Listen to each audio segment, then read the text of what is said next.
Hello बच्चों, चलिए आज का हमारा प्रश्न है, यदि a सदिश बराबर 0 सदिश है और b सदिश बराबर 0 सदिश है, तब a क्रॉस b सदिश जो आएगा वह भी हमारे पास 0 सदिश होता है। क्या विलोम सत्य है? उदाहरण सहित अपने उत्तर की पुष्टि कीजिए। तो यहाँ से इस प्रश्न को करने हेतु हमारे पास यहाँ से हमारी मुख्य अवधारणा कार्य करेगी।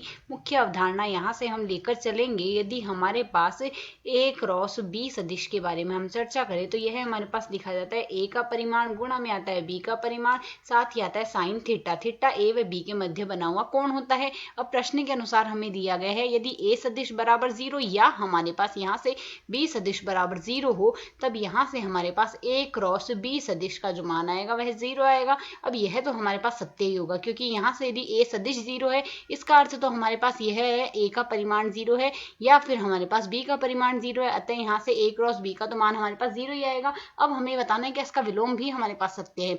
अब यदि हम यहाँ से लेके चले, यदि a क्रॉस b बराबर हम 0 लेके चलते हैं, तो इसका अर्थ तो हमारे पास यह हुआ, या तो हमारे पास a का परिमाण गुणा में b का परिमाण गुणा में साइन थीटा बराबर 0 आएगा। अब यहाँ से इसका अर्थ हुआ या तो a का परिमाण 0 होगा या हमारे पास यहाँ से b का परिमाण 0 आएगा, या फिर हमारे पास साइन थीटा बराबर भी तो 0 आ सकता है। साइन थीटा बराबर हमारे पास 0 आ जाए या फिर 180 डिग्री इसी अनुसार आए, तो उस स्थिति में भी तो हमारे पास मान यहाँ से क्या आएगा, या फिर 180 आ जाए, कुछ इस प्रकार आएगा। इस स्थिति में भी तो a क्रॉस b का मान 0 हो जाएगा, किंतु यहाँ से a व b का मान 0 होना ही आवश्यक नहीं है, अर्थात यहाँ से इसका विलोम सत्य हो यह आवश्यक नहीं है। विलोम यहाँ से इसका हमारे पास असत्य आएगा। और यदि हम यहाँ से उदाहरण दें, तो यदि हम यहाँ से एक सदिश a ले लेते हैं, a सदिश यहाँ से यदि हम ले लें i प्लस j, और यदि हम यहाँ से b सदिश ले लें माइनस आई माइनस जे, यहाँ से इन दोनों सदिशों का परिमाण यदि देखें, a सदिश का परिमाण तो आ जाएगा हमारे पास वर्गमूल 1 का वर्ग प्लस 1 का वर्ग, जो कि बराबर आ जाएगा वर्गमूल 2 के बराबर।